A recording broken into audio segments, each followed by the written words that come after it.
सह्याद्री देवराई म्हसवे सातारामध्ये आपण आहोत। इथं आपल्याला 650 प्रजाती लावलेल्या आहेत, पण नर्सरी जी आपली आहे ती इतकी ज्याला श्रीमंत नर्सरी, सुदृढ नर्सरी आहे।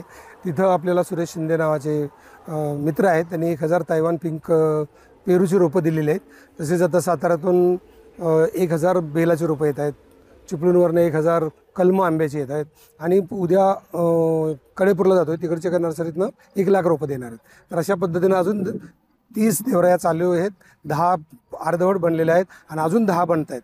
तर त्याच्यासाठी रोपं आपण वाटणार आहोत।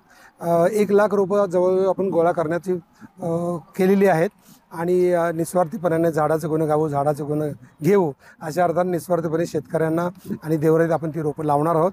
त्यासाठी आज भेट झाली आणि ती रोपं इथं दाखवतात। ह्या इथं रोपं उतरून घेतलेली आहेत आणि बाजूला पण ते लोक आलेले आहेत।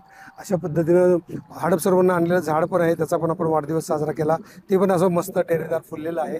तर अनाथ आश्रम असतो असा झाडांचा एक अनाथ आश्रम असावा आणि तसं एक देवराईत आपण जागा करणार आहोत। म्हणजे फुलपाखरू गार्डन करतो, पामचं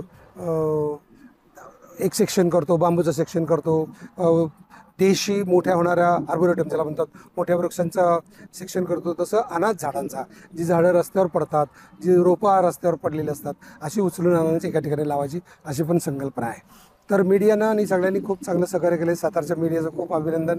दरवेळेला त्यांनी आम्हाला स्वतःहून पुढाकार दाखवून हे, कारण हे झाडाचं काम असं आहे ना, त्याच्यात नाव आणि पैसा कमी असल्यामुळे लोक फार कमी आहेत।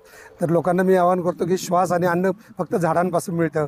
आपण नसेल तर झाड असेल, आणि झाड असेल माणूस, झाड नसेल तर माणूस नसेल। त्यामुळे माणसासाठी झाड आहे, झाडासाठी माणसाची काही गरज नाही। त्यामुळे आपण झाडाचं महत्त्व ओळखावं आणि झाडाला जपावं। धन्यवाद।